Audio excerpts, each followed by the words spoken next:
예, 여러분 반갑습니다. 오늘도 새벽 돌베개에 나오신 모든 성도님들을 주님의 이름으로 환영합니다. 무더위 가운데 또 하루하루 우리가 지나가고 있는데요. 오늘도 하나님의 말씀으로 이 한날을 또 잘 살아가는 우리 모두가 되기를 바랍니다. 오늘 우리에게 주시는 하나님의 말씀은 예레미야 10장 6절로 10절까지의 말씀입니다. 주님과 같으신 분은 아무도 없습니다. 주님은 위대하시며 주님의 이름은 크시고 권능을 지니셨습니다.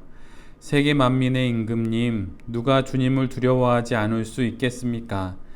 주님은 공경받아 마땅한 분이십니다. 세계 만민의 모든 지혜 있는 자들 가운데에도, 모든 나라의 왕들 가운데에도 주님과 같으신 분은 아무도 없기 때문입니다. 그들은 모두가 한결같이 어리석고 미련합니다. 나무로 만든 우상에게서 배운다고 한들 그들이 무엇을 배우겠습니까? 그 우상에게 얇게 펴서 입힌 그 은은 스페인에서 들여온 것이며 그 금도 우바스에서 들여온 것입니다.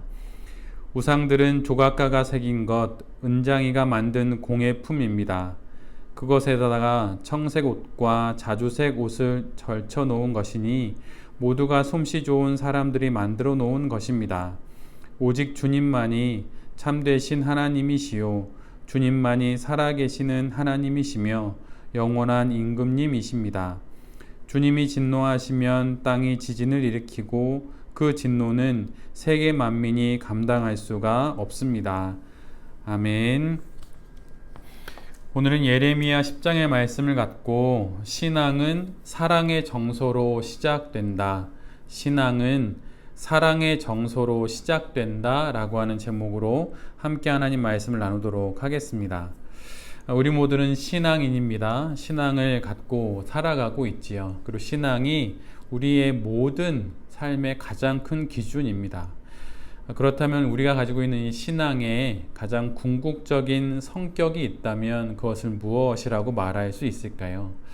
다양하게 말할 수 있겠지만 그것은 다름 아닌 사랑입니다. 그래서 신앙을 한다는 것은 실은 다른 말로 정확히 대체해서 표현한다면 사랑한다는 말과 같은 것이지요. 오늘 예레미야 10장은 우상과 하나님의 차이점을 이것으로 정의합니다. 유다가 하나님을 버리고 또는 하나님과 겸하여 섬기는 우상들의 특징이 있습니다. 그것은 우상들은 유다를 겁박한다는 거예요. 사실 살아있지도 않은 우상들이 유다를 겁박한다는 말은 사실 앞뒤가 맞지 않는 말이죠. 엄밀히 말하면 유다가 불안이라고 하는 인간의 숙명을 해결하고자 스스로 만들어낸 것이 우상이니 실은 유다 스스로 우상을 만들어서 두려움의 올무에 스스로 빠진 격입니다. 스스로 파놓은 함정에 스스로 빠진 것이죠. 그래서 아이러니하게도 삶을 안전하게 살아가기 위해 또 삶의 안전을 확보하기 위해 만든 우상이 오히려 두려움의 대상이 되어 버린 것입니다. 그러나 하나님은 두려움을 원하지 않으십니다. 하나님은 사랑으로부터 비롯된 경외심을 원하시지 공포나 또는 징벌로 또 보복에 근거한 두려움을 원하지 않으시는 분이세요. 하나님은 힘으로 눌러서 우리에게서 경외심을 짜내시는 분이 아닙니다. 오히려 우리를 위해 당신 스스로 희생하심으로 우리로 경외심을 불러 일으키시는 분이시지요. 사랑을 베풀어서 당신을 경외하게 하십니다. 요한일서 4장 18절에 이런 말씀이 있어요. 사랑에는 두려움이 없습니다. 완전한 사랑은 두려움을 내쫓습니다. 두려움은 징벌과 관련이 있습니다. 두려워하는 사람은 아직 사랑을 완성하지 못한 사람입니다.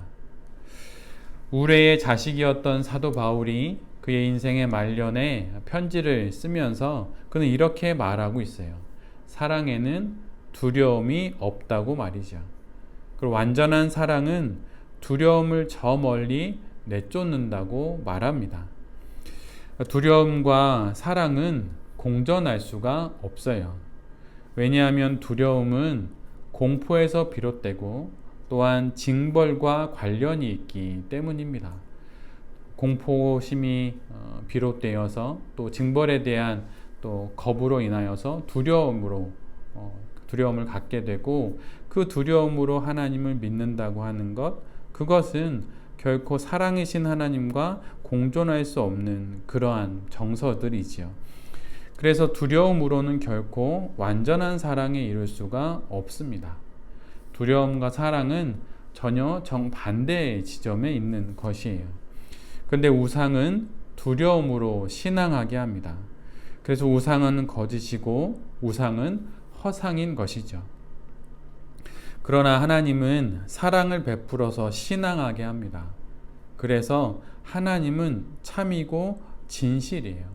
오늘 우리가 읽은 본문의 마지막 부분처럼 하나님은 사랑을 베푸셔서 우리로 하여금 신앙하게 하시기에 그분은 참되신 분이고 그분은 살아계신 분이고 그분은 영원한 하나님이라고 예레미야는 오늘 본문에서 또한 말하고 있습니다.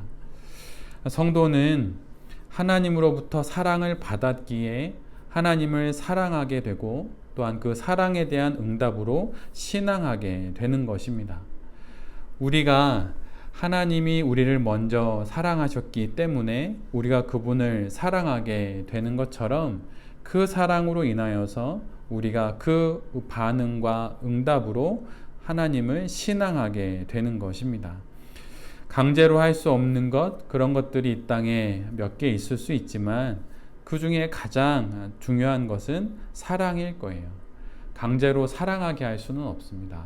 또한 그 사랑의 정서가 바로 신앙이 되기 때문에 바로 신앙 역시 강제로 할 수가 없는 것이죠.